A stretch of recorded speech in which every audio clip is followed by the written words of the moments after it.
இப்படி டைரக்டா வயித்து வழியா நான் என் குழந்தைக்கு கொடுக்க முடிஞ்சா கூட கொடுத்துருவேன். ஆனா முடியாது. நீ குடிச்சாதான் அது என் குழந்தைக்கு போகும். அப்பதான் வயித்து வலியும் போகும்.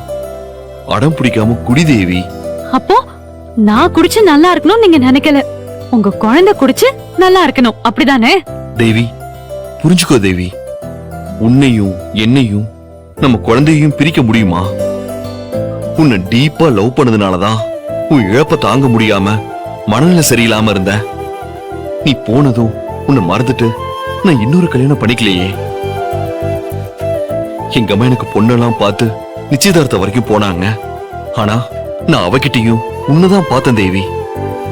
அதனால அந்த பொண்ணு கோவிச்சுட்டு போய் அந்த நிச்சயதார்த்தமே நின்னு போச்சு. எனக்கு தெரியும். தெரியுமா? எப்படி தெரியும் உனக்கு? அதான் இப்ப சொன்னீங்களே.